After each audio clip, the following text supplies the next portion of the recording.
Greetings and salutations, loyal viewers. My name is Sean, and today I want to talk about this bit of a pattern that has been noticed by the New York Post and many different users on Twitter. Some call it X, but on Twitter. And that is that women walking in the streets of New York City are being struck randomly, sometimes by possibly the same offender, but more often than not, especially based on the arrest that we've seen and the video of the other offender that we've seen, by a different person, but this fits the same victim and perpetrator profile. It is very interesting to see this occur. A lot of people are blaming some of the victims, saying that they were busy looking at their phone rather than looking up, and this was just a friendly reminder to be aware of your surroundings. I find that to be asinine, but it's something that we need to talk about because, unsurprisingly, this may shock you, bail reform, New York State bail reform, plays a crucial role in this problem. Now, we're going to get into it, but before we do, I want to thank everybody who signed up over at actualjusticewarrior.com/join. Give me the money. Give me the money. Okay. And remind you that on Saturday, April 27th of this year, I will be in Austin, Texas at the Minds Fest. Link to tickets, top of the description. Promo code AJW for 20% off. So I just got back from the emergency room after getting punched in the face. They confirmed I do have a concussion from being hit so hard. You guys, I was literally just walking and a man came up and punched me in the face. Oh my God, it hurts so bad. I can't even talk. I was punched in the head in New York City on Saturday, March 23rd. So I just got punched in the face walking home. I was literally leaving class. I turned the corner and I was looking down and I was looking at my phone and texting, and then out of nowhere this man just came up and hit me in the face. So like I said, there is video after video after video of women just walking through the streets of New York City, getting cracked in the face by a random assailant, seemingly for no reason at all whatsoever. And while normally I would attribute this to the knockout game re-emerging, it appears on the age of the suspects that we actually did discover, this has to do with violent repeat offenders that are probably mentally unstable, that should definitely be removed from the streets, being released over and over and over again into the streets of New York, although there are different possible various motivations for these attacks. In fact, one of the perpetrators that was arrested in one of these attacks is actually a guy who was a former mayoral candidate. Now, from what I can see, it appears he might have been running and some weird third party named Skibaki Stora, age 40, and he is the one who actually attacked this blonde girl who had the goose egg, according to her own description, on her forehead. Literally, I fell to the ground, and now this giant goose egg is forming, and I'm like, oh my God, it looks so crazy. Okay, just want to give an update on getting punched in the face. I said I was done fucking crying on the internet, and here I am. But yeah, I am going to the hospital. I feel like I'm probably, oh my God, it looks like I have a fucking devil horn.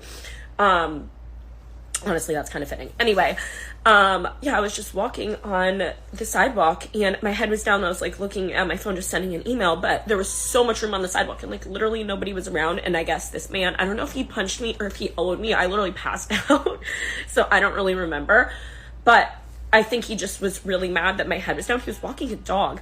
So he took it upon himself to body check me and let me know to be conscious of my surroundings. But now, we actually have video of one of these instances. It is from Eyewitness News, and unfortunately, due to the violent nature of the video, I'm not going to be able to show you it on screen, but I will link it in the description if anybody wants to check it out, because most of the videos that we're seeing are videos from after the fact. But I just want you to know the damage that this Brooklyn case did to this 57-year-old woman, because that's in the segment to show you how serious this problem actually is. Tonight, an Eyewitness News exclusive, and yet another unprovoked violent attack in New York City, this time in Brooklyn.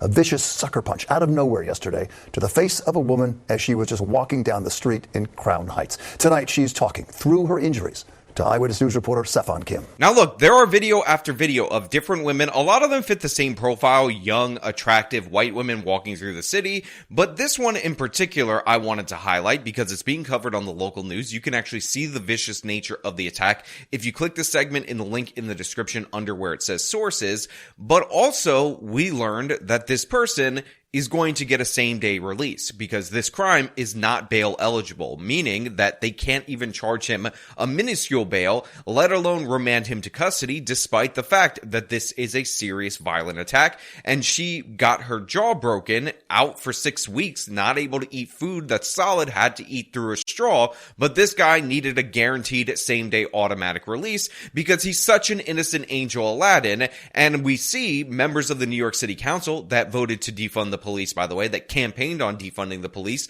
blaming everyone else but the perpetrator. It is a random, unprovoked, vicious attack on a 57-year-old woman in Brooklyn. Watch as the suspect ignores another man walking nearby, then punches the woman in her face, causing her to stumble backwards. What happened? Why you hitting me? Why you hitting me? I was bleeding a lot.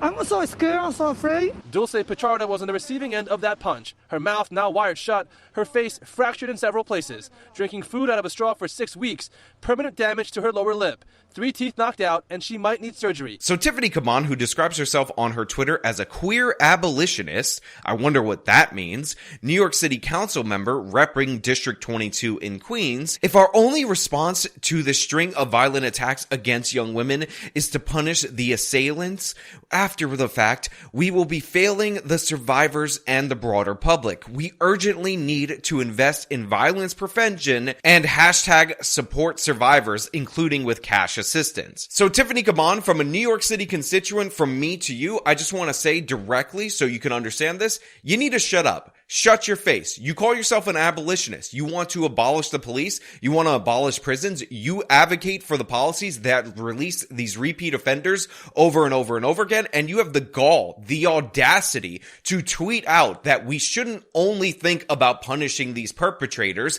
We should think about more welfare programs and random ass violence prevention programs. But the thing is, Tiffany, we don't punish these people. That's the problem. Cops arrested 33-year-old Franz Judy. The suspect was charged with misdemeanor assault, meaning he's not bail eligible. He'll be released back onto the street. And that's the part that has the victim and her family frustrated and afraid.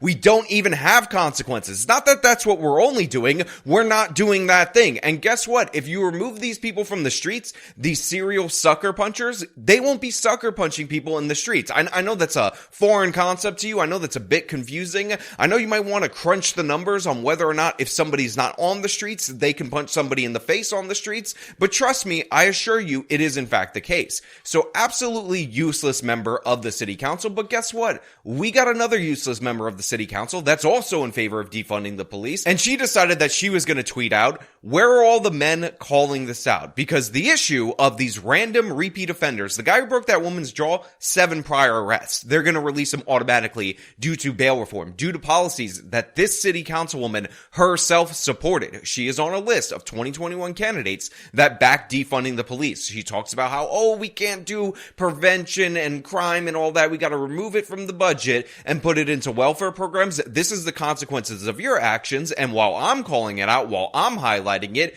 you're blaming random men. And since we're bringing up that topic, she's also somebody who tweeted out against Daniel Penny, a good man who stepped up when Jordan Neely was attacking a woman about to assault her, and she wants that person put in jail for life. So this person is tweeting out the exact opposite of what she's advocating for. She needs to step up. She needs to call this out. And more importantly, she needs to do something about changing the law. It's Democrats like this that put this into place. And I know it's a New York State law. I've said it over and over again on this channel. But the fact of the matter is there are other ways that this person has voted in order to restrict and hamstring the police and favor the criminal. And not once anywhere in this tweet do you see this person pointing out that a man who broke a woman's jaw, put her drinking through a straw for 6 weeks, is guaranteed a same-day automatic release under bail reform. Can't even be charged if you assess a bail, an amount that would hold him in prison, because guess what? That's too unprogressive, and since New York judges don't have judgments, that guy gets back out on the street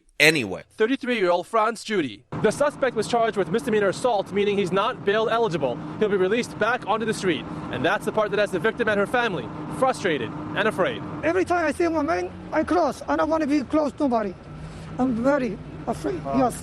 I tell my son everywhere I going, I want you to walk with me. Yeah, you heard that right. Misdemeanor assault. Misdemeanor assault. This guy sucker punched a 57-year-old woman, cold-bloodedly broke her jaw just for the heck of it, not because he was Aladdin and he needed to feed his starving family, although some members of our city council will make that argument, and they charged him with misdemeanor assault. Remember the trick that they say, listen, violent felonies, they're eligible for bail. A judge can hold you on that. Don't worry about that, Sean. You're just making stuff up. You're a conspiracy theorist, possibly an evil white racist. Well, guess what?